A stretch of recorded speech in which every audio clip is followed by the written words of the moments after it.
en el modo de suelo.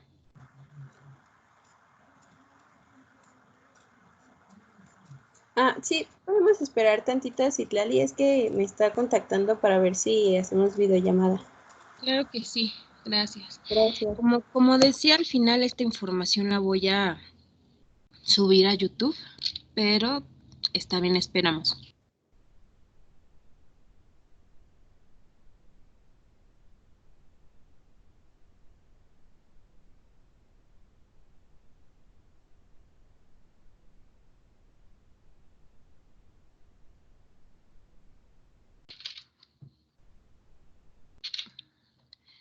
Diego, ¿estás ahí?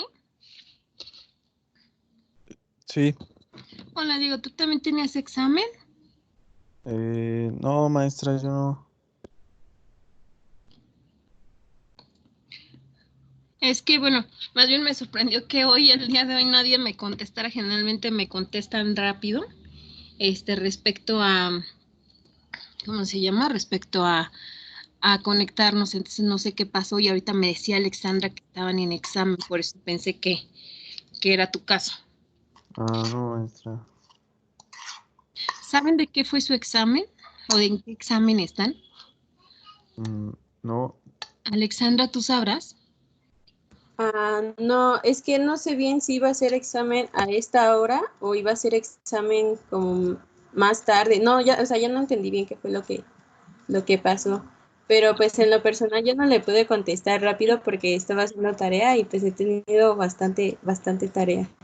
Sí, no, sí, en ese sentido entiendo, y precisamente para poder que quede más claro lo que van a hacer para la actividad, yo entiendo que al final la maestra Jessica les dejó esto en Classroom, pero digamos que quiero dar el tiempo, como siempre se los he comentado, para que quede más claro lo que tienen que hacer, o que no se dediquen todo otro, o sea, que tengan que ustedes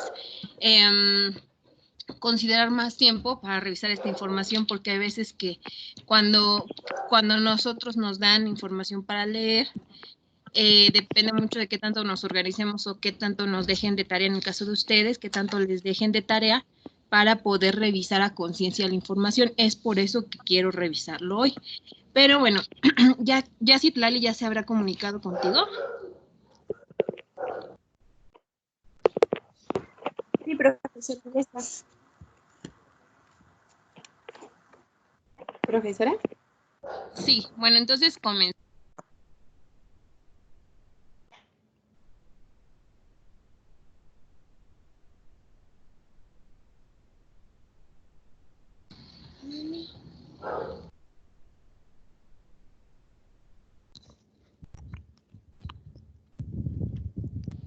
Una disculpa.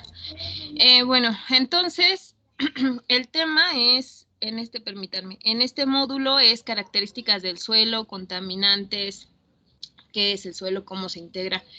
Y bueno, básicamente, el suelo tiene muchas funciones que a veces no nos damos cuenta de ellas. Tiene muchos servicios para nosotros. Realmente me parecería a mí que es uno de los rubros, uno de los medios más nobles que existen. No sé si ustedes, pero bueno, yo sí llegué a ver que a veces mi mamá llegaba a al aceite que utilizaba, llegaba a agregarlo en alguna maceta que solamente tuviera tierra, y aún así, después de que la saturaba de aceite, porque no lo quería tirar directamente al drenaje, de todas formas seguía saliendo plantitas, o seguían brotando ramitas o hojitas. ¿Alguno de ustedes ha llegado a ver algo similar? No, yo no. Yo no. Yo tampoco. No, yo tampoco, profesora. Yo sé que, bueno, esto es algo muy extremo, pero sí hay personas que lo hacen. En este caso, a mí me sorprendía mucho ver esto. No es para que lo hagan, no es la mejor manera de hacer un experimento así. Podrían, pero no es necesario. Sin embargo, o sea, esa fue una de las cosas que a mí más más me importaba o más me llamaba la atención en cuanto al suelo cuando yo lo llegué a ver en casa de mis padres. Sin embargo, también ustedes me pueden decir quién sabe o ha escuchado hablar del término resiliencia. Yo sí, profesora. Por favor, dime. Según lo que yo entiendo, resiliencia se refiere a que vuelve como a su estado natural. Bueno, más bien al estado en el que estaba antes de haber sido modificado, de que se le hayan agregado componentes ajenos, pues a lo que ya estaba como establecido, a lo que ya tenía. No sé si estoy en lo correcto. Sí, yo igual Ok. tenía entendido que es algo muy parecido a lo que dijo Jessica. Ok, sí, pero cuando escuchan, ¿en dónde escucharon este concepto? ¿Quién se los dijo? ¿Cómo lo supieron?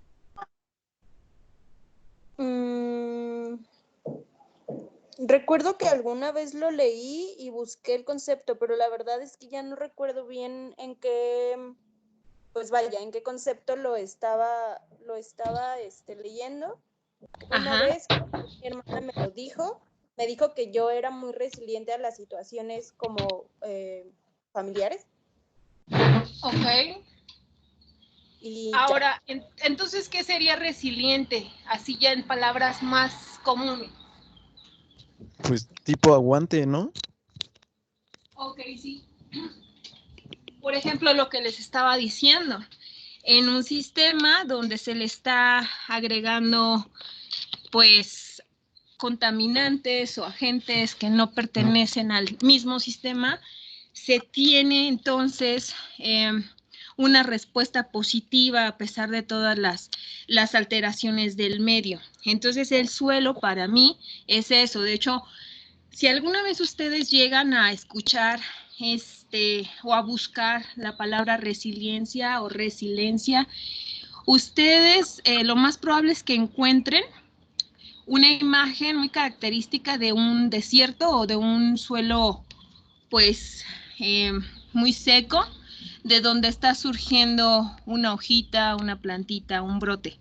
Y es eso, básicamente el suelo para mí es esa parte bonita de la naturaleza que al final incluso nosotros tenemos cierta constitución, ¿no? Tenemos muchos de los minerales y de los componentes que hay en el suelo, nosotros lo tenemos y por eso cuando la gente también llega a morir en caso de que no tuviera un ataúd, se podría reincorporar fácilmente al suelo. Eso lo vemos más en la cuestión de los animales y de los ciclos biogeoquímicos, ¿no? Ahora, el suelo, como ya decía, al final va a tener todos estos aportes que va a permitir, por ejemplo, que se genere, que se albergue ahí ciertos flora, por ejemplo, en este caso árboles, y los árboles que se pueden arraigar en el suelo, a su vez estos árboles van a permitir retener carbono. De hecho, es una de las formas en las que nosotros podemos combatir el cambio climático. O sea, el suelo es parte de este sistema, de estas funciones, que al final también van a ayudar a regular el clima, van a permitir incluso, pues hay veces que en el mismo suelo se han quedado ciertos vestigios de otras culturas, ayuda incluso, y a lo mejor y a veces ni siquiera nos damos cuenta, pero ayuda para establecer algún tipo de infraestructura, un puente, en este caso nosotros estamos establecidos sobre un suelo que pues aunque ya lo hemos pavimentado y se ha quedado como el tipo de uso de suelo comercial. Permítame, por favor.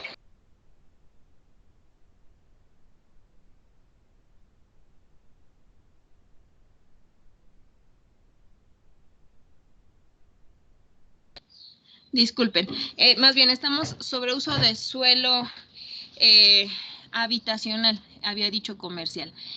Otra cosa es que aparte de eso también en este tipo de uso de suelo, pues en el suelo en sí habitan un montón de microorganismos que ayudan, por ejemplo, ¿ustedes han hecho composta?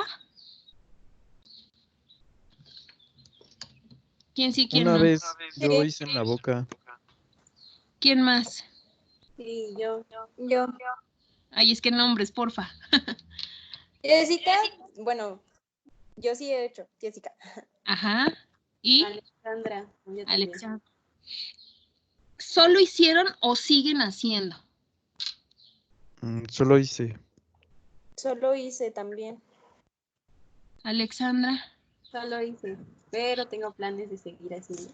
Yo se lo súper recomiendo ahorita que andamos aquí en casa, que lo hagan. No es nada complicado, por eso les decía de los microorganismos, porque todo el trabajo se lo llevan estos microorganismos que empiezan a degradar los nutrientes, asimilarlos, a convertirlos en abonos, si bien sí se necesita esta cuestión de, pues sí tapar de repente bien el recipiente donde hagamos la composta o cuidar los lixiviados o de repente darle una pequeña aireación o incluso en algunos casos agregar un poco más de tierra o de alguna serrina, hoja seca que permita por ahí una cierta porosidad para los microorganismos.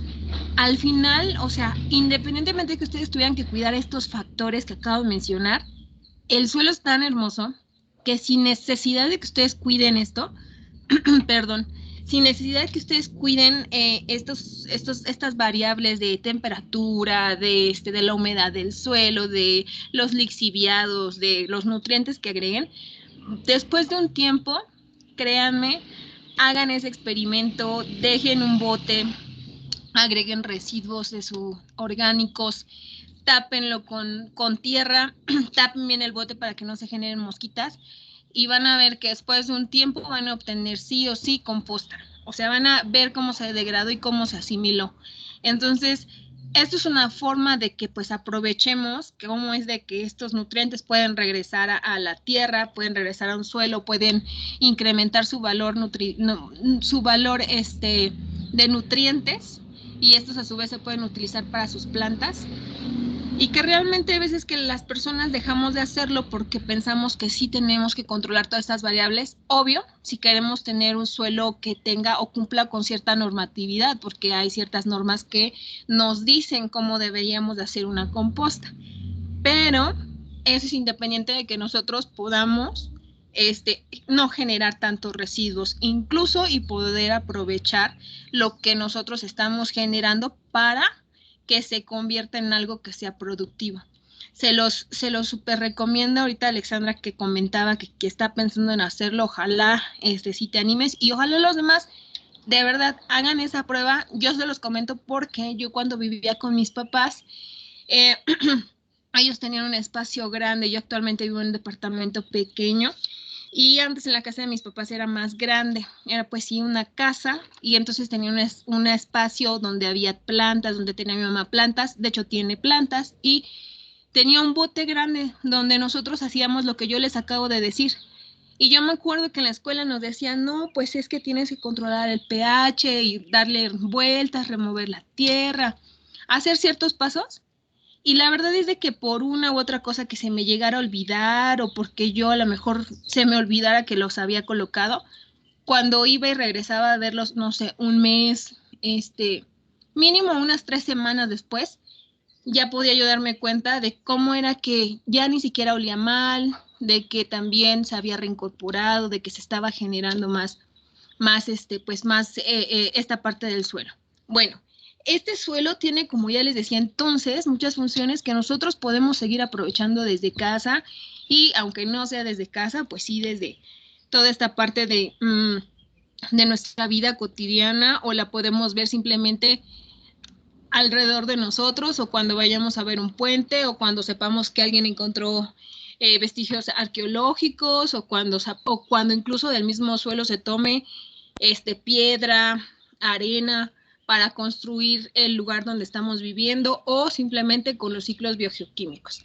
Y saber que también con esta parte de la composta, esto está basado en todos los nutrientes, en todos los microorganismos que ayudan a aprovechar estos nutrientes. A ver, permítanme.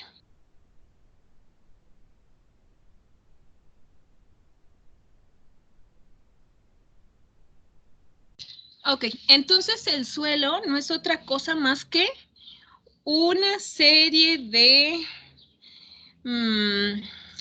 Pues de procesos que han pasado hace miles de años, donde la presión, el material que haya en el lugar en específico, la topografía del lugar, el clima, los organismos que estén dentro del suelo, y todo este tiempo que haya transcurrido, permite que en ese lugar se genere un cierto tipo de suelo. Esta formación es un proceso que es largo, es muy largo, es complejo y es a la vez muy bonito, que era lo que yo les decía. Incluso en los suelos hay diferentes horizontes y cada uno de estos horizontes están en función de los nutrientes, de la cantidad de minerales, de la cantidad de qué tan fértil puede o no puede ser este suelo, de si va a producir o no va a producir, porque no todos los suelos producen, pero todos los suelos son importantes siempre y cuando no se alteren en su hábitat. Ahora, estos suelos como pues son un elemento clave del paisaje. O sea, si ustedes, no sé, van hacia Cuernavaca, hacia Hidalgo, hacia cualquier lado que ustedes me digan en México, van a poder ver paisajes diferentes porque esto va a estar asociado del tipo de suelo con el que se cuenta. Nosotros tenemos en el INEGI unas categorías de suelo. También igual en el... hay diferentes clasificaciones del suelo, todo está en función del organismo gubernamental que lo haya determinado, ahorita lo vemos. Ahora, los suelos, desafortunadamente, como cualquier otro rubro, pues se contaminan, ¿no? Entonces, esta contaminación es como cualquier otra, donde va a tener un agente que sea químico o físico, bueno, en este caso químico, que va a ser un agente que sea ajeno al suelo y que va a alterar su concentración. Esta alteración pues va a causar cambios, porque ya dijimos que el suelo hasta cierto punto es un ente vivo, y este ente vivo cuenta con ciertos organismos, que si le están agregando más arsénico, que si le están agregando, como yo les decía, un aceite, o que si le agregan hidrocarburo, o que si le agregan algún metal pesado, pues este suelo va a verse afectado. Los contaminantes casi siempre pues provienen de actividades humanas. Pues en la cuestión de a lo mejor que se haya hecho una descarga de agua residual, o se una fábrica se esté de igual forma llegando sus aguas residuales directamente en suelo, o en el caso de comunidades que estén cercanas y que de igual forma sus aguas residuales se viertan en el suelo, o de sitios de residuos, bueno, más bien tiraderos a cielo abierto, donde pues no se cumpla con ninguna, no se le coloque ninguna membrana que permita que se proteja el suelo.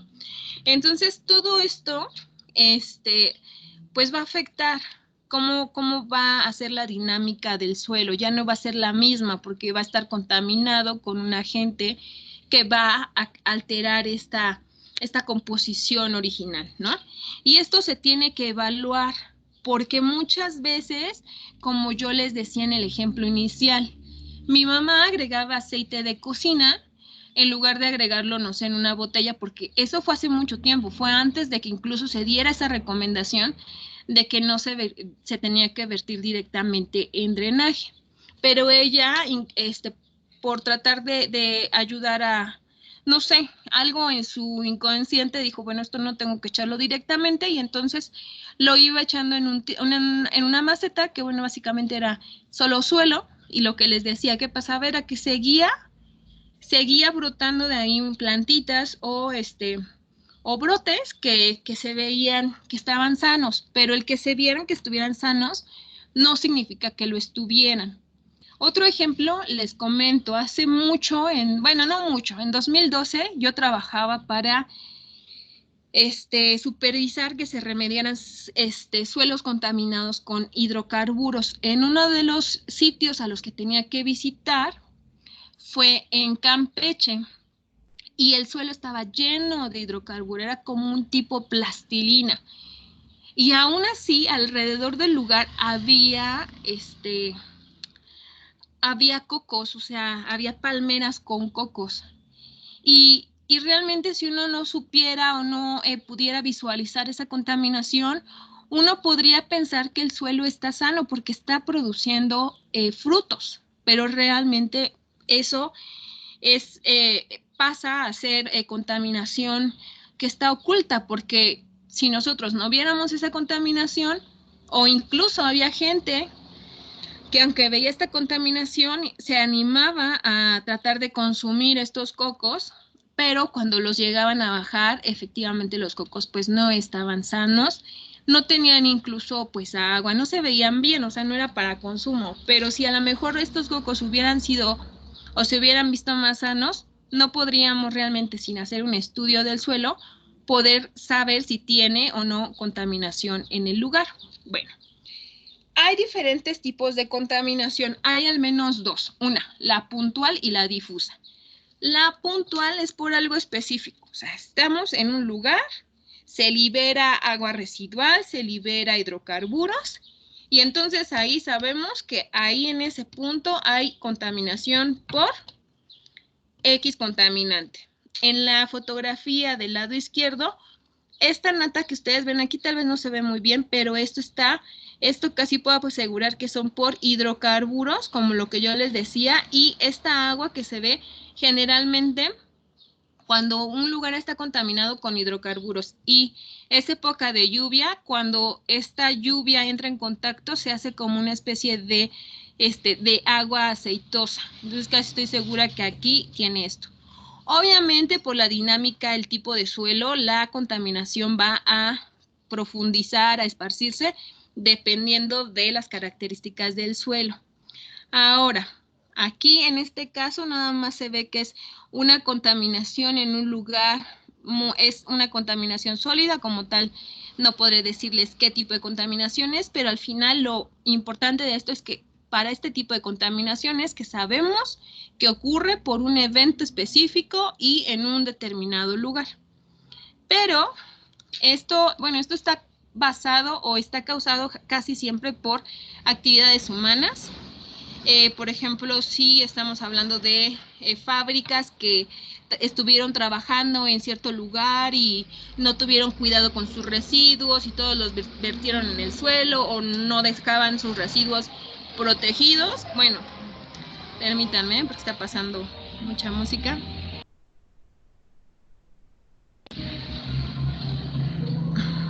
Entonces, estamos hablando de que si una fábrica se va y esa fábrica no tuvo pues la responsabilidad de cuidar qué hacer con residuos, ellos van a tener, van a haber dejado una contaminación de suelo en ese sitio. Eso a su vez también, también podríamos considerar si hay una descarga que no esté controlada o que si para el caso de la agricultura se esté aplicando excesivamente agroquímicos. Estos pues también, o sea, el suelo tiene una cierta dinámica, una cierta comunicación, donde lo que se le aplica al suelo sí va a ayudar esto de los agroquímicos para las personas que consumimos verduras, frutas, pero a su vez el suelo lo asimila y eso lo contamina. Derrames, por ejemplo, de hidrocarburos, lo que les decía, también son, o de metales pesados, también son parte de ejemplos de contaminación puntual. Existe a su vez una contaminación de origen difusa. Esto, se va a propagar, pero van a ser por áreas más extensas, chicos, donde pues sí se va a acumular en el suelo, pero no nada más es por un evento y no se puede identificar fácilmente. No es así que yo diga, es que aquí se derramó hidrocarburo, es que aquí se derramó gasolina, es que aquí hay metales pesados. No, es una combinación de varios tipos de contaminantes y de varias fuentes de contaminantes. Esto desafortunadamente va a abarcar una superficie mayor y va a ser un tanto difícil que en este caso de este tipo de contaminación, pues generalmente en este tipo de contaminación, la contaminación no solo se queda en el suelo, sino que incluso puede afectar al aire, al suelo o al agua. Hasta aquí. Diego, ¿qué ejemplos, por favor, de contaminación puntual? ¿Cuál de los dos, maestra? Acabo de decir, contaminación no, pero ¿qué, puntual. Diego? Es que no sé, no sabía que ya habían llegado. Diego Huerta.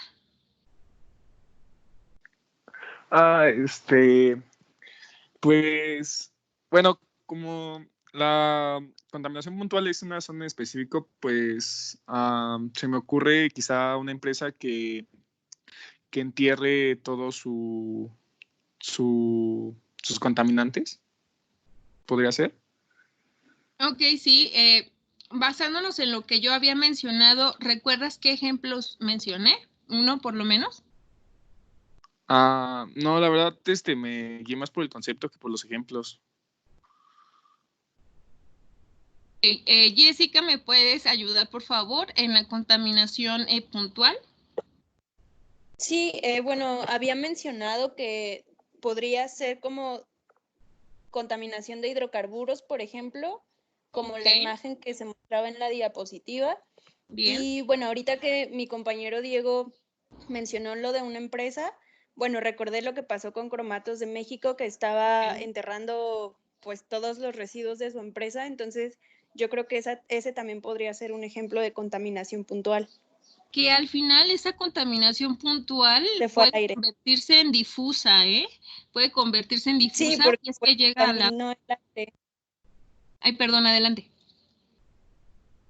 Sí, bueno, perdón, le decía que sí, en efecto puede ser difusa porque como nos acaba de comentar, pues esta puede afectar el agua o el aire y pues justo fue lo que pasó con Cromatos, o sea que al final se estaba liberando cromo hexavalente hacia el aire. Sí, al final, muchas gracias, Jessica. No, sí, está súper complicado esto, chicos, porque, o sea, en serio que no hay lugar donde uno vea o donde uno esté comenzando a aprender del tema ambiental que no haya una necesidad por suplir.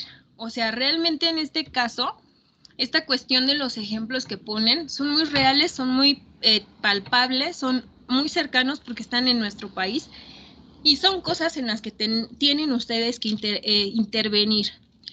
Digo tienen, no porque todos tengan que hacerlo, sino porque dependiendo de lo que a ustedes les guste, les llame la atención, será el área en la que podrán incidir. Esto es un problema que desafortunadamente existe, que sí hay empresas que lo están haciendo, pero que a su vez todo esto va a depender de, en primera, que a ustedes les interese el tema y en segunda, que sea algo que ustedes conozcan cómo llevar a cabo una solución, una cuestión de ingeniería.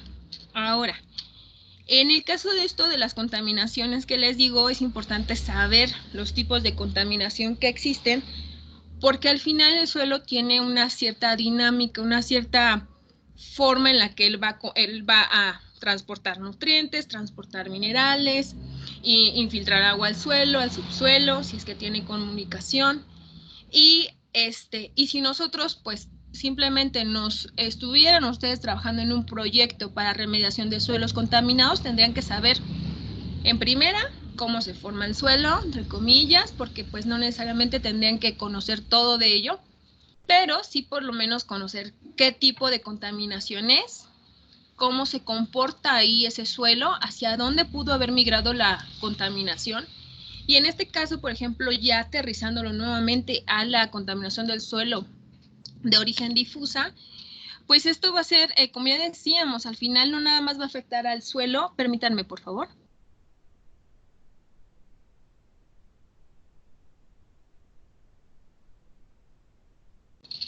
Sí, una disculpa. Y entonces, o sea, como ya se comentaba, por ejemplo, con lo que decía Jessica, al final, esta contaminación que pues no nada más se quedará en el suelo, sino se podrá ir al aire o se podrá pasar al agua, pues a su vez no podemos pensar, bueno, pasó al agua, ya, me salvé. Bueno, pasó al aire. No, nosotros vivimos en un ambiente, vivimos, a lo mejor las personas que sufrieron esto de cromatos, que estaban cerca de cromatos, no solamente ellos, sus animales, sus sembradíos, o sea, todo esto va a causar un impacto al ambiente y a la salud de las personas.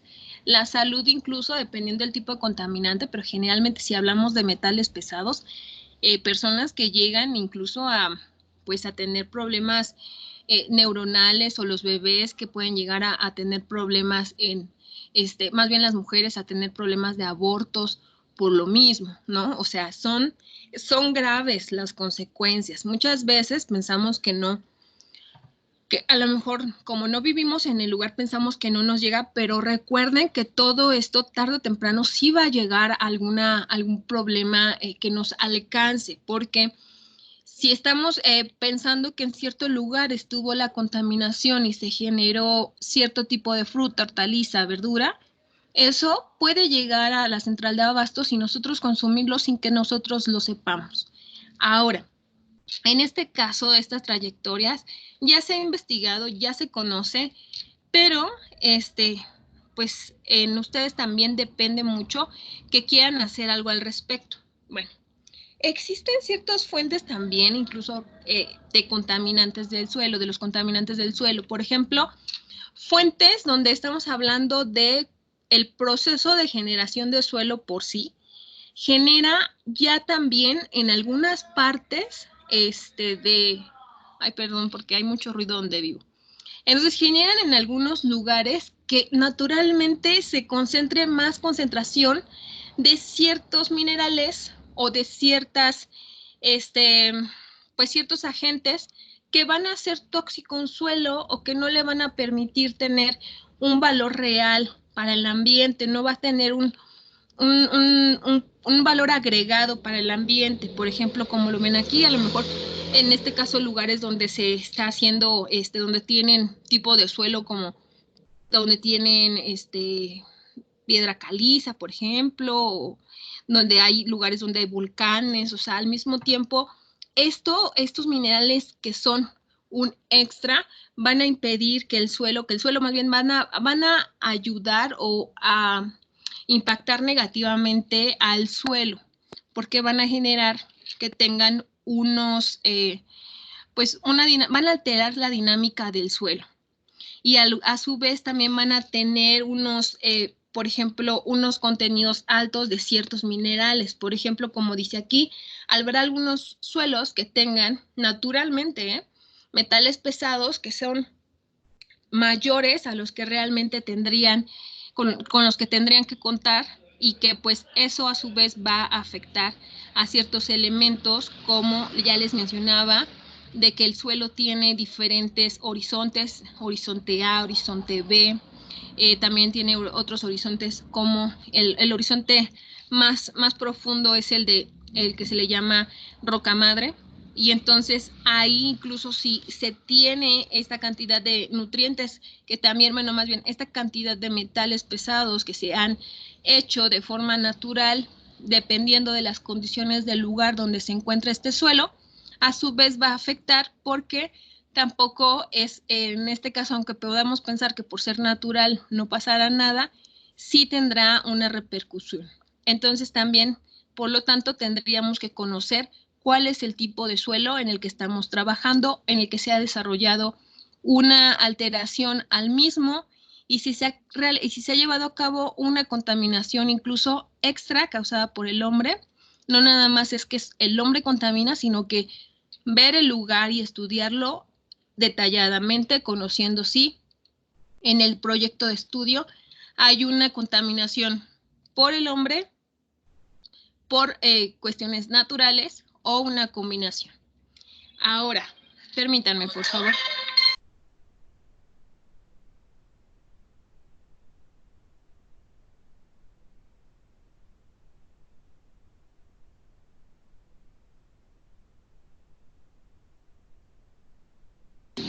Una disculpa.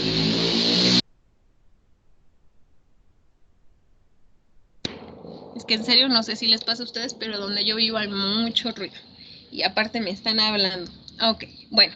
Entonces, en este caso, estamos hablando que hay ciertos lugares donde vamos a tener esta concentración natural. Entonces, bueno, sí es importante que lo conozcan, porque al final, o sea, nosotros podemos pensar que no, que solo los humanos somos los malos, pero también, dependiendo del lugar, podremos encontrar problemas ambientales. Por ejemplo, como dice aquí, Cuando hay erupciones volcánicas, se agrega, ¿qué es lo que dice aquí? A ver, ¿me ayudas, Diego Estrada? ¿Qué es lo que dice? El arsénico, ¿cómo es que, qué pasa con él?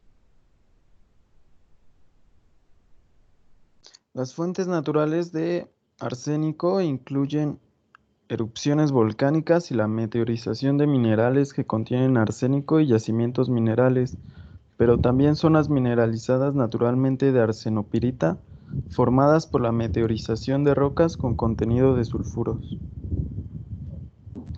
A ver, recuérdenme, ya que como ustedes llevan otro plan de estudios, ¿en qué semestre o ya llevaron algún tipo de materia que tenga que ver con geología? Sí, llevamos geología el semestre pasado. ¿En geología es cuando los llevan a Catemaco o a dónde los llevaron?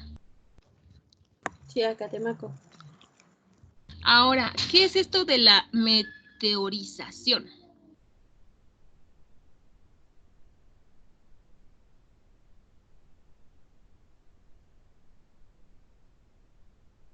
Alexandra. Acuerdo, profesora. Ahorita. Ok, no se preocupen. Al final traten de recordar porque la meteorización tiene que ver con toda esta onda de la presión que se ejerce en cierto lugar y cómo esto va cambiando las características de un suelo, pero está muy asociado con la cuestión de la presión del sitio. Entonces, cómo estos minerales pues se van convirtiendo en rocas y cómo hay, como dice aquí, cierto tipo de yacimientos. Esto a su vez, esta presión, aunado con todo lo que les decía, la topografía, el clima, la constitución de la matriz del suelo va a afectar. Entonces tendremos que conocer esta información. Hay veces que les hago las preguntas solo para que recuerden que en algún momento lo vieron y traten de retomarlo, ¿ok? No necesariamente me tendrán que contestar en el momento, pero sí traten de verificar qué información es con la que ustedes cuentan, para que en conjunto todo lo que vayan aprendiendo salgan muy preparados. A ver, continuemos.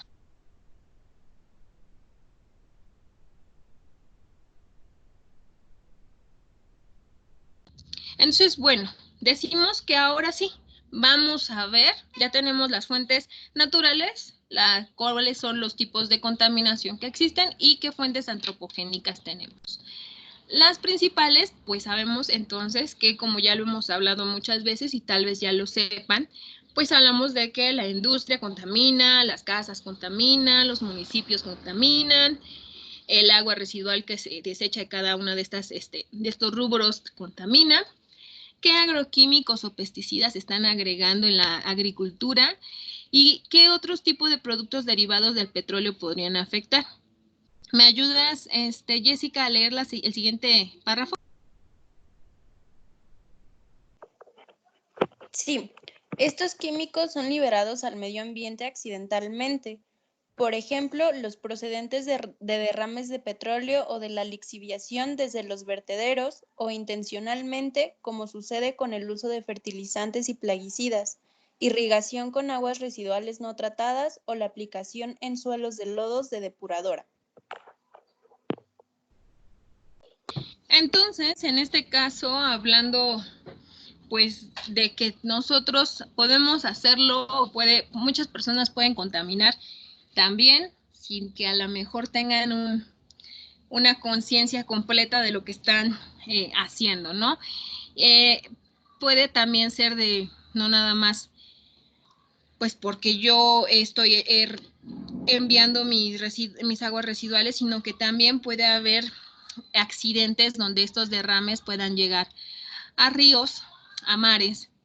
Les recomiendo mucho, en el caso de fuentes antropogénicas, en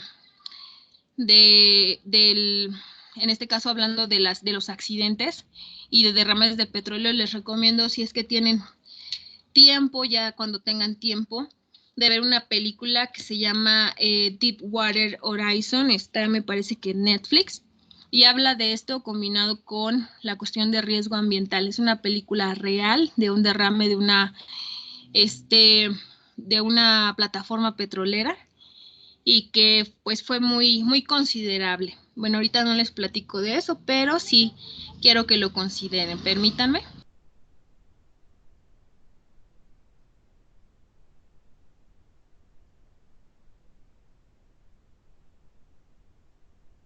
Bueno, entonces al final, o sea, somos un conjunto de redes que están pues muy relacionadas.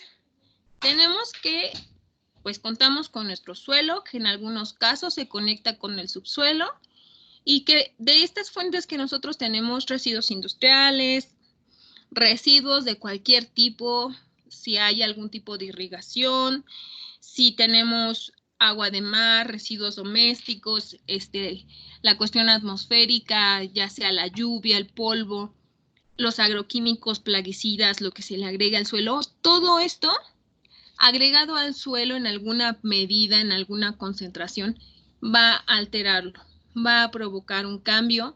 Y más, si estamos hablando que no nada más es el suelo, sino que se conecta con el subsuelo, y en el subsuelo tenemos alguna conexión de algún cuerpo de agua subterráneo, pues será peor. El problema se incrementará y el problema tendrá que analizarse desde considerando muchas variables. Permítanme.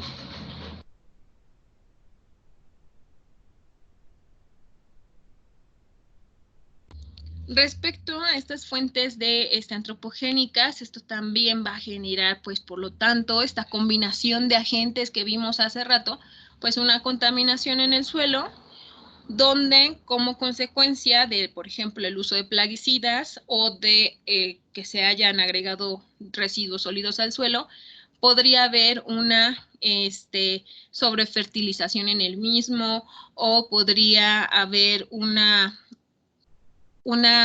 afectación en cuanto a los minerales, a la forma del transporte, más bien al transporte de los minerales, a la dinámica, al cambio de la dinámica del uso del suelo.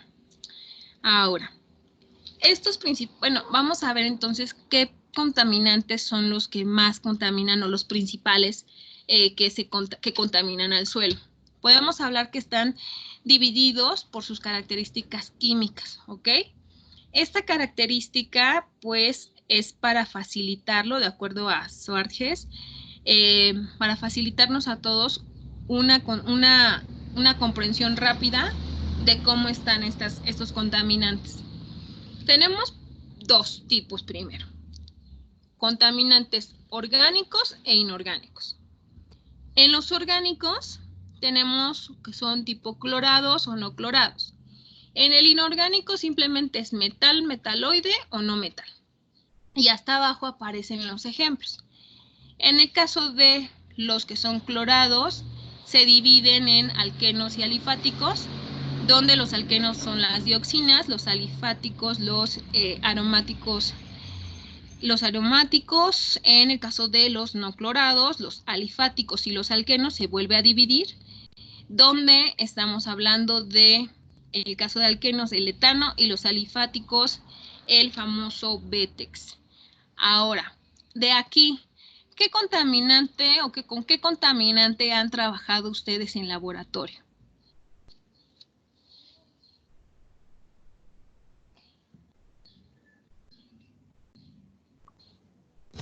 Creo que con los alifáticos. Pero ¿clorados o Con los no clorados. Con los no clorados, bien, sí, así es. En este caso, con los alifáticos no clorados, ¿qué han hecho con ellos? Y sí, ¿en qué práctica, de qué se trató la práctica? La verdad ya no me acuerdo, maestra. No, por Dios. ¿Alguien más? Alexandra, ¿te acordarás qué hicieron con los Betex o con benceno, con alguno de ellos? Pues es que no es que los hayamos usado como contaminantes, o sea, como solventes, pero como contaminantes. Ok, bueno, entonces al final, el hecho de que la industria química, de hecho, es una de las más contaminantes. Por lo tanto, ustedes, como tal, al momento de utilizarlo como algún solvente para alguna práctica, debieron entonces de darle un tratamiento para que ya no siguiera contaminándose, o en su defecto, si no le dieron un tratamiento al residuo generado, debieron entonces mandarlo con alguna empresa que se encargue de que no llegue al ambiente, ¿ok? Entonces, sí, son de los que más se trabajan. De hecho, son bastante comunes los alifáticos, Y bueno, no obstante, también los metales y los no metales, ¿no? Los metales pesados y los metales pesados y los no metales, como lo que menciona aquí de cianuros, amonio, azufre. Esta clasificación de los contaminantes de suelo son los que más han encontrado, pero recuerden, las investigaciones nunca se detienen y lo que conocemos hoy en el 2020, en 10, 15 años, dependiendo de los investigadores, pueden incrementarse e incluso modificarse.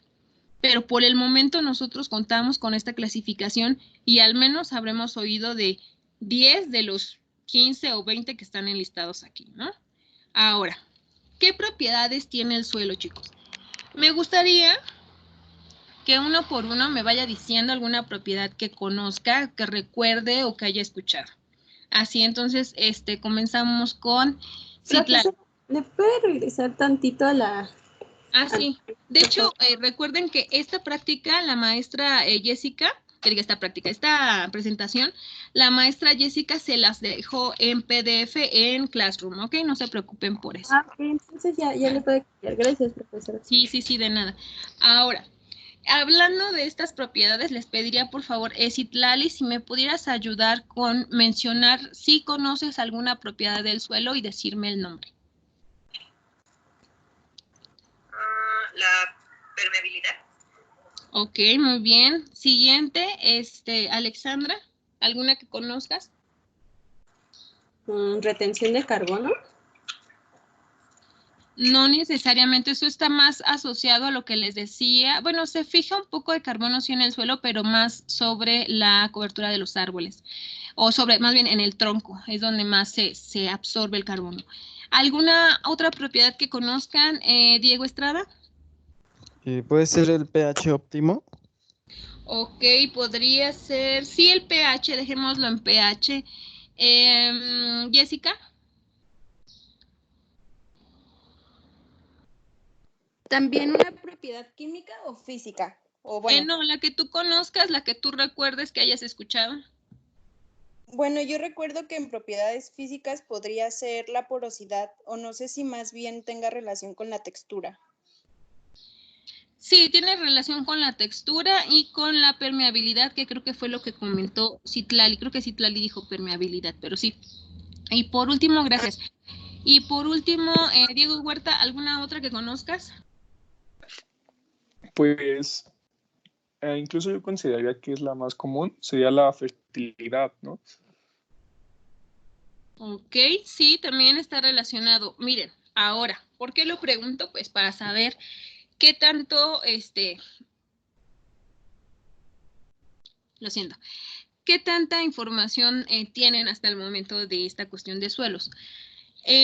Nosotros sabemos que los suelos, así como cualquier otro rubro ambiental, en este caso hablamos de agua, del aire, del suelo, tendrá ciertas características o ciertas propiedades asociadas, que estas propiedades se van a dividir en físicas y químicas, pero que al final lo que nos van a decir va a ser qué comportamiento o cómo se va a comportar el suelo en cierto lugar, cómo se va a poder manejar, qué uso le podemos dar. Y esto a su vez también nos va a decir, como nos decía al final Diego, qué tanta fertilidad tiene o no tiene un suelo, qué tanto, como decía Citlali, qué tan permeable es, qué tan poroso es, dijera Jessica. ¿Qué pH tiene el suelo? También va a determinar el pH, cómo se van a mover los minerales y los nutrientes. Y nada más se me olvidó, perdón, sí, Alexandra, ¿me repites cuál fue la que me dijiste tú?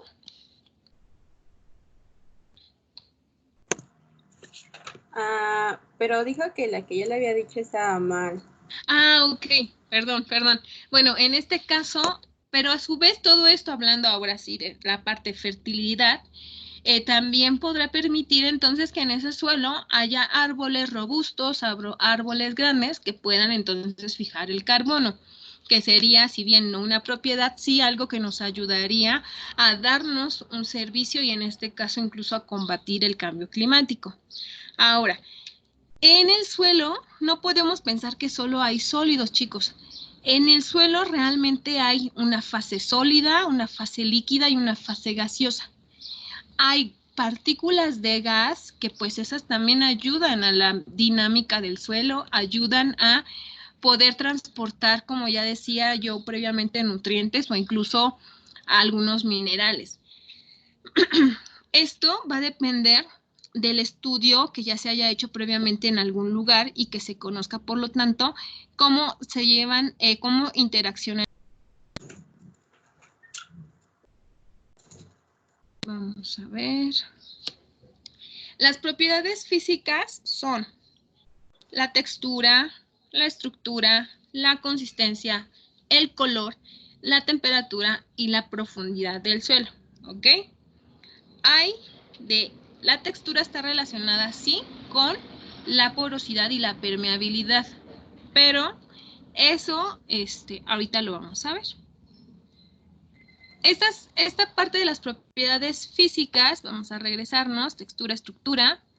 Hablamos de que tenemos una porosidad y un cierto contenido de agua o de la fase también gaseosa, donde la porosidad vamos a definirla como este volumen de espacios vacíos, chicos, imagínense el suelo donde hay espacios vacíos, y esto se dividirá entre el volumen total del suelo. Para eso yo tengo que tomar una muestra. Generalmente con tomar una muestra de, no sé, 50 gramos de suelo, yo puedo determinar la porosidad del suelo. Lo pongo en una probeta, lo llevo hasta cierto volumen, agrego, primero, sé que debo de conocer mi cantidad del suelo que estoy agregando, agrego una cantidad o un volumen de agua y entonces con esto yo puedo conocer mi porosidad teniendo una estimación de cuánto sería el volumen de espacios vacíos, cuánto sería el volumen de espacios vacíos entre el volumen total de mi muestra. Y esto a su vez va a permitir conocer cuánto podríamos tener de agua. Eso nos va a ayudar para saber qué tanto incluso en un tipo de suelo podemos tener, por lo tanto, qué tanto se puede absorber este suelo un cierto tipo de contaminante. Si nosotros hablamos de que el suelo no es poroso, pues es un suelo que no fácilmente se va a contaminar, porque no va a permitir que pase el contaminante, pero va a dejar el contaminante en la superficie y se tendrán que llevar a cabo diferentes tipos de tratamiento. Uno muy sencillo es simplemente retirar el contaminante del suelo y llevarlo a confinamiento. Como ya les decía, nosotros en esta propiedad del suelo tenemos que hay 3 fases, la fase sólida, la fase gaseosa y la fase líquida. Y hay una interacción entre cada una de estas fases. Ahora, como ya les decía que está relacionado a su vez también con la permeabilidad, esta a su vez va a ser, tengo yo mi suelo, ¿no? Mi medio granular.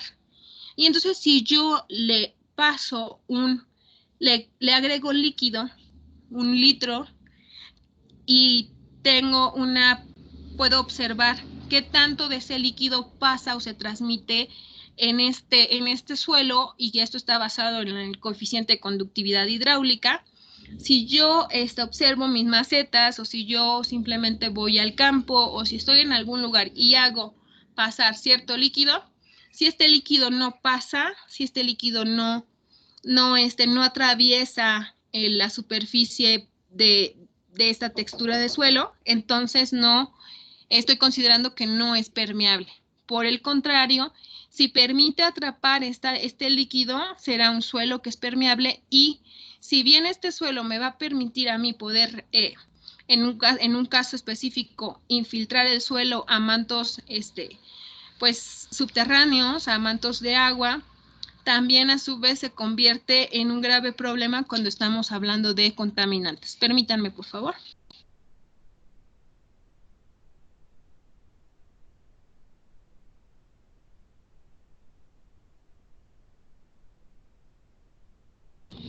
Ya, gracias. Entonces, esta conductividad hidráulica ya ustedes como tal no la tienen que calcular o incluso que conocer. Hay pues ciertas tablas donde podrían encontrar esta información, y esto a su vez va a estar asociado a las propiedades del suelo, qué tan poroso es y qué tanto puede saturarse el suelo. Esto también estará en función de la densidad y la viscosidad del agua que se haga pasar, ¿ok? Entonces no nada más es de que pase un líquido o no, sino también considerar tanto el suelo con su permeabilidad como el líquido que nosotros vayamos o se haya, con el que se haya contaminado el suelo. Al final eso es importante porque muchas veces, si a lo mejor desconocemos esta información y a ustedes les toca estar en un proyecto de remediación de suelo y no se consideran las propiedades del suelo, bueno, pues desde ahí ya habría problemas en la forma de tratar el problema. Ahora, hablando de las propiedades físicas del suelo, pues hablamos de que va a tener un grado de saturación. Ya les decía que pues no se va en esos espacios vacíos tienen un límite dependiendo de qué tantos espacios vacíos haya en el lugar. Una densidad aparente es cuánto tengo yo de masa respecto al volumen que esta ocupa. Una densidad real de pues cuánta masa seca, para eso tendrán que pues hacer llevar a una mufla el suelo, hacer una serie de pasos basados en normatividad aplicable, donde nosotros conozcamos la masa seca y podamos saber cuánto volumen ocupa. Y también a su vez, otra de las propiedades físicas es cómo se distribuye este tamaño de partículas en el suelo. Es decir, tenemos nosotros mallas y en estas mallas que son de diferentes tamaños, los huequitos, vamos a ver qué tantos gramos o granos pasan de una malla a otra y entonces podemos determinar con base en esta norma, la ASTM D422, cuál sería la distribución del tamaño de partículas del suelo que estamos analizando. Otra de las propiedades físicas del suelo es la superficie específica.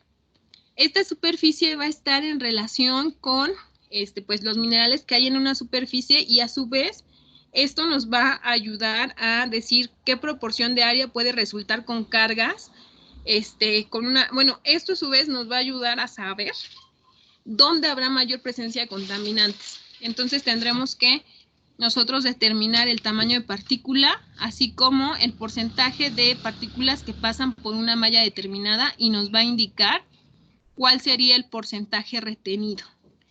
Eso es, y no se hace de otra forma más que, bueno, básicamente una de las mejores formas de hacerlo es en campo, es con un experimento basado en normatividad aplicable. Permítanme.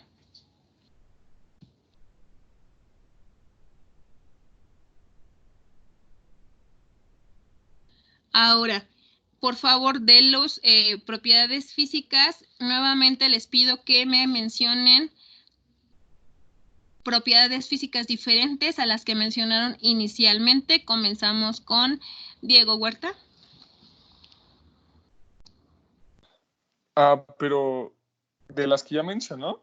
Ajá, sí, pero digamos que primero, antes de hablar de las propiedades físicas, hice un pequeño sondeo, ustedes contestaron, y después de ahí, ustedes ya les expliqué más de las propiedades físicas, entonces más bien ahora pasándonos en esas propiedades que ya vimos, nada más decir un ejemplo de alguna de ellas. Pues, por ejemplo, una podría ser densidad aparente. Ok, ¿esa qué es? ¿De qué se trata? Es que se me fue la fórmula. Ok, ¿alguien que le pueda ayudar a Diego?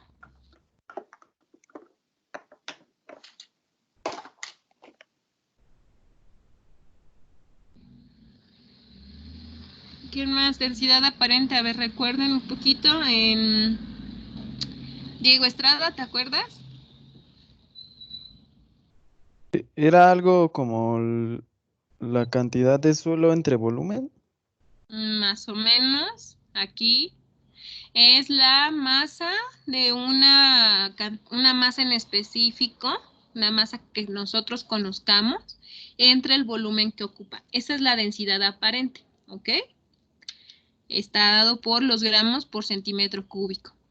Se los pregunto para que vayan tomando, si bien esto va a estar en internet, para que ustedes traten de tomar o de recordar ciertas cosas y de considerarlas. Ok, ahora, Diego Estrada, ¿qué otra física vemos? La temperatura.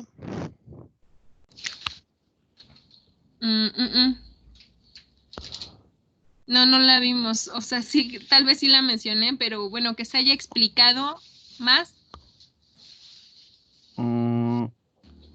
A ver, espere. Yo estoy pasando otra vez las diapositivas. Pues hace rato que volvió a mostrar esa diapositiva, el grado de saturación.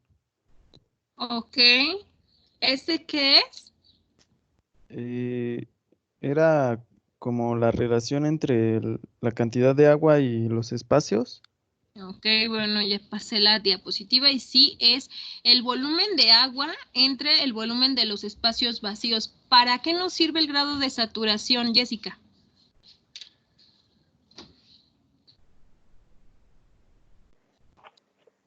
Ay, no recuerdo muy bien. Ok, Alexandra. Ah, Tantito, al ver a Alexandra. Hola, hola. Es para saber qué tanta agua está permitiendo. No. No, sí, en primera instancia sí. ¿Agua está retenida en el suelo? Ok, sí, en primera instancia sí. Ahora sí, Tlali, aparte, ¿para qué otra cosa nos puede servir el grado de saturación? ¿Qué nos puede ayudar a conocer? Hablando de una contaminación de suelo. ¿Nos podría ayudar a conocer cuánto contaminante a lo mejor líquido podría permearse o entrar en el suelo? O sea, porque es como hasta dónde permitiría que se filtre. Sí, ok. Esto a su vez nos va a ayudar.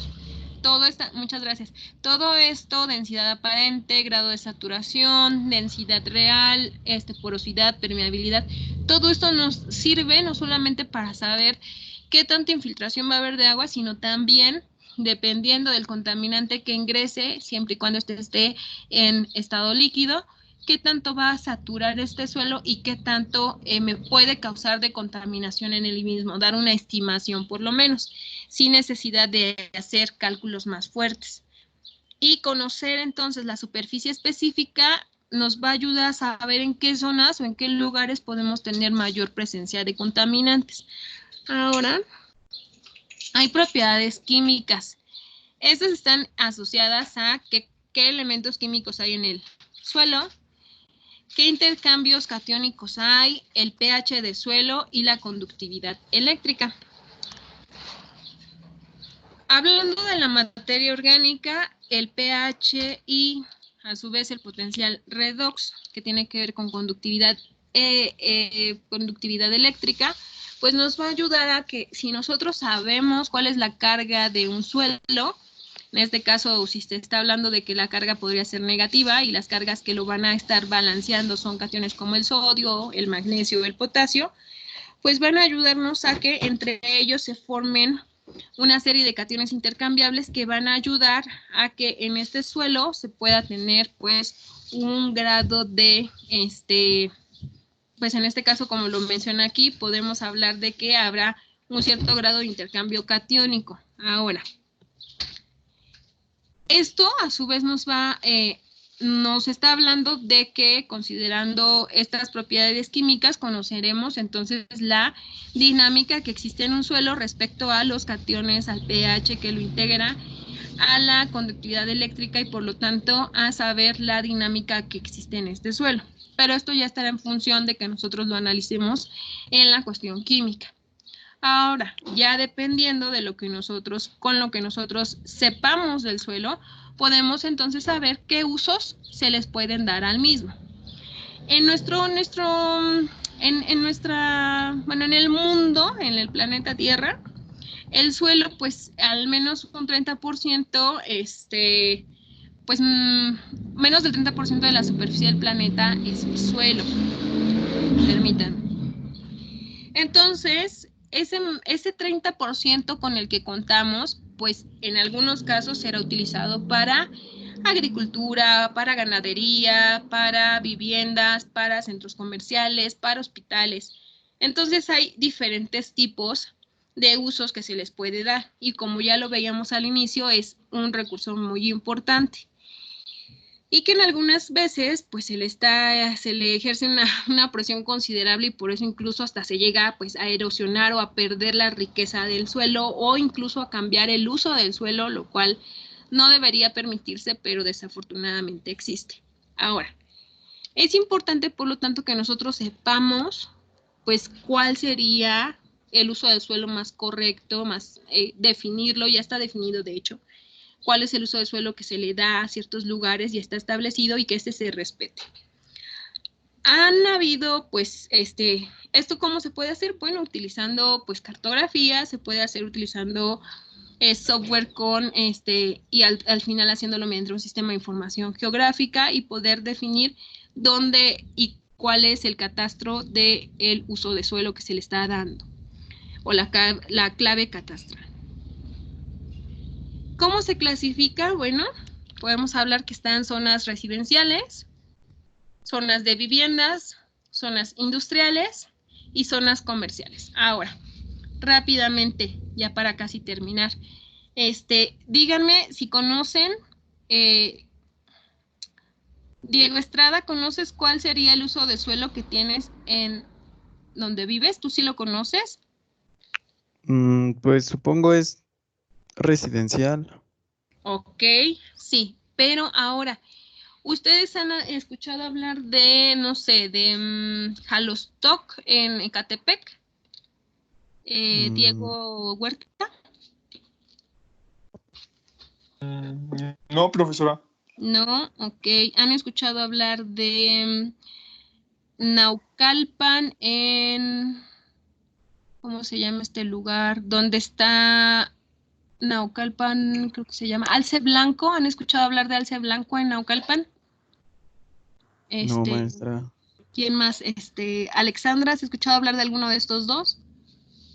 Sí, de Jalostoc. Ah, ok. En Jalostoc, ¿qué tipo de suelo será?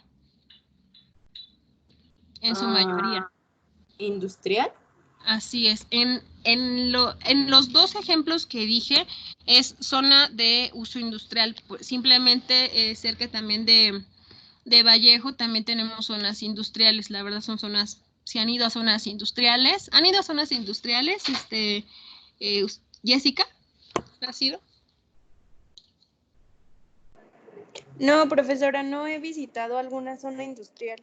Ok, bueno, en estos ejemplos que les decía, o simplemente cerca de Vallejo, atrás de Vía Vallejo, por ahí también hay zonas industriales, pues son lugares muy, la verdad no son lugares muy agradables porque casi siempre están rodeados, no hay ni transporte así público que pase muy seguido, o como su nombre lo dice, solamente para que estén establecidas ciertas industrias. Y son zonas que pues hasta ya en la noche dan miedito pasar por ahí, así que son específicamente lugares donde se tiene un lugar apartado para que la gente que esté trabajando o haciendo un proceso creando jabones, algún producto de uso comercial, puedan tener estos lugares y no afecten a la población cercana en caso de que tuvieran algún accidente con algún químico o algo similar. Nosotros sí vivimos en una zona de uso de suelo residencial y las zonas comerciales, pues yo creo que la mayoría de nosotros las conocemos cuando vamos a una plaza comercial que esté cercana a nuestras casas. Ahora, tenemos diferentes usos de suelo. Por ejemplo, esto es de INEGI. En INEGI se dice que tenemos suelo de pastizales, matorrales, bosque mesófilo, bosque templado, selva húmeda. O sea, tenemos una clasificación en nuestro país por uso de suelo y vegetación. Por ejemplo, aquí están dando vegetación. Esta es una clasificación ya viejita del 2005. Ahora, ya les decía que a su vez estamos viendo que tenemos ciertos usos de suelo.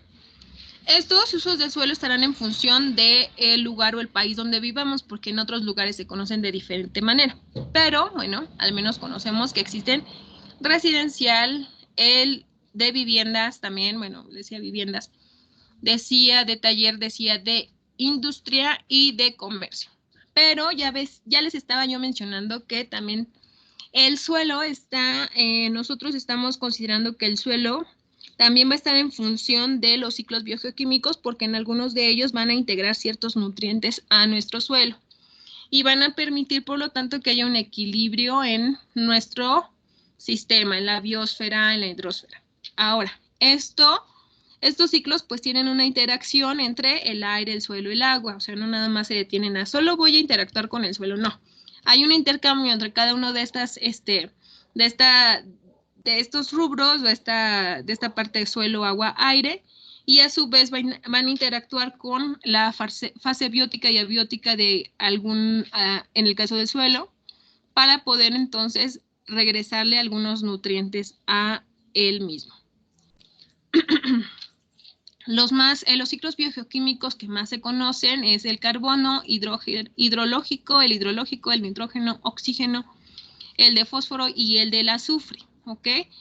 Y entonces, pues al final la Tierra, como sabemos, pues este ser vivo funciona pues con estos sistemas y estos ciclos biogeoquímicos que sigan funcionando bien, porque si no, entonces, si hay algún desequilibrio en estos ciclos, pues vamos a tener consecuencias negativas. Ahora, vamos a ver. En el ciclo del nitrógeno estamos hablando que contamos con una fijación en el suelo del amonio que se puede ayudar a poder tener plantas, nutrientes en las raíces de las plantas. A su vez, los desechos que generen ciertos animales se van a asimilar y se van a descomponer de tal forma que se fijan en el suelo y se van a llevar a cabo en las plantas. También se van a separar en nitritos, en nitratos. Otra vez pueden generar más plantas o algunos honguitos. Y en algunos otros casos también va a haber desnitrificación, que a su vez se va a mandar otra vez como nitrógeno atmosférico. Esto es como tal, el ciclo de carbono, donde estamos hablando que la fotosíntesis es súper importante para esto. La biomasa de las plantas, que ya les decía yo, que también es en el tronco de los árboles, algo súper importante para poder nosotros a guardar este carbono atmosférico y entonces poder contribuir al cambio climático para que esto no aumente, como menciona aquí. Esto a su vez es uno de los ciclos que a veces se ha dejado de lado, no porque no sea importante, sino porque no se le había dado hasta hace apenas unos 5 años, yo creo, no se le había dado la importancia que tenía, y sobre todo por la cuestión de el cambio climático o la cuestión del incremento de temperatura. El ciclo del oxígeno, bueno, a su vez, esto también, como ya lo vemos aquí, está también muy aunado, muy ligado con la cuestión de la fotosíntesis, de la respiración de las plantas y de la cuestión del ciclo hidrológico, no obstante que también contribuimos nosotros con nuestra respiración y también la de los animales. El ciclo de fósforo, bueno, nosotros hablamos de ciertos animales que van a absorber cierto fósforo, van a consumir, ya sea de plantas o de agua, y que esto a su vez se va a meteorizar para poder regresar al suelo, y que una parte de esto se va a disolver en el agua y otro va a regresar al ecosistema de donde salió, ¿ok? Ahora, todo esto va a agregar nutrientes al suelo, va a ayudar a que se pueda absorber, puedan tener nutrientes, pueda tener un equilibrio, y van a permitir, por lo tanto, que nosotros contemos con los nutrientes y los minerales suficientes para poder estar en un balance y que la Tierra pues siga funcionando. El ciclo del azufre, bueno, está basado tanto en emisiones humanas como de las plantas de alguna industria, como también de emisiones de carros, como también de emisiones volcánicas, que en este caso serían las cuestiones naturales, y cómo estas emisiones van a llegar a la atmósfera para que en reacciones químicas regresen a la Tierra y en algunos casos se depositen en las rocas, en el suelo o en algunos ríos. Ahora, en el ciclo hidrológico, bueno, como tal ya no lo explico para no tardarme, eso ya es más rápido. Y estos ciclos biogeoquímicos, ya decimos, son importantes. Ahora, rápidamente, antes de finalizar, Diego, por favor, dime 2 ciclos biogeoquímicos que mencioné. Diego Estrada. El del carbono y el del azufre. Ok, y Alexandra, 2 más, por favor. El del nitrógeno y el del fósforo. Ok, ahora, ¿Quién más? Jessica, ¿por qué ves que sea importante el ciclo los ciclos biogeoquímicos para el suelo? Bueno, pues porque al final los ciclos biogeoquímicos van a ayudar a que pues todos los componentes del suelo estén en equilibrio y a la vez nosotros podamos hacer uso de pues de este suelo una vez que pues vaya, estos ciclos ya cumplieron su función y bueno, le podemos dar uso, como ya había mencionado hace un momentito, le podemos dar usos como de agricultura o de ganadería. Ok, muy bien. Ahora, hablando de esto, nosotros decimos también que existe una clasificación de los suelos. Hay una disculpa. Una clasificación de los suelos y eso estará en función, como ya les decía, de los sistemas o del organismo que lo esté realizando. Creo que esa es su actividad, de hecho. Donde ustedes hagan una tabla comparativa, hay que leer lo que dice Classroom, pero está basado en estas 3 últimas diapositivas y en la diapositiva de la bibliografía.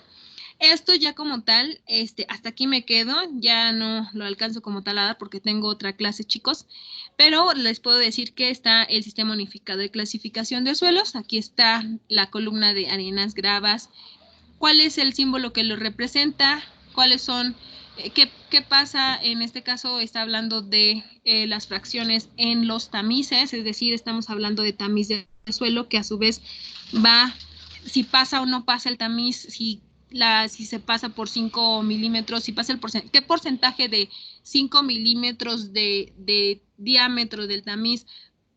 Estamos hablando de una muestra de suelo y que en esa muestra de suelo contamos con tamices de cierta cantidad, tendremos que ver el porcentaje que pasa o no pasa para considerarlo una grava o una arena. Ahora, en el caso de INEGI, es otra clasificación. Aquí está dado por los diferentes tipos de suelos que se conocen y que los podemos encontrar en sus cartas topográficas como leptosoles, regosoles, feocems, calcisoles, lubisoles. Esto lo podemos encontrar también en mapa digital de INEGI. Si ustedes se meten a mapa digital de INEGI y buscan los tipos de suelos, van a encontrar que siempre están dados por esto. Entonces hay que revisar con base en qué se hace la clasificación del INEGI y también está una clasificación todavía más detallada de lo que hace la UNESCO con base en los tipos de suelos. Hay cada una de ellas diferente, pero al final tendrán que ver cuál es la diferencia y con base en qué se hace esta clasificación, ¿ok? Entonces, chicos, esperando que esta información haya sido de utilidad para ustedes y que haya quedado claro el tema, pues me despido. Este video que se genere, yo voy a procurar subirlo a YouTube, sobre todo por Citlali, porque aunque la mayoría, si yo les comparto el link del video que se generó, lo podrán ver. En el caso de Citlali entiendo que se requeriría su contraseña y no podría ingresar. Entonces, en cuanto lo tenga, se los comparto, ¿ok?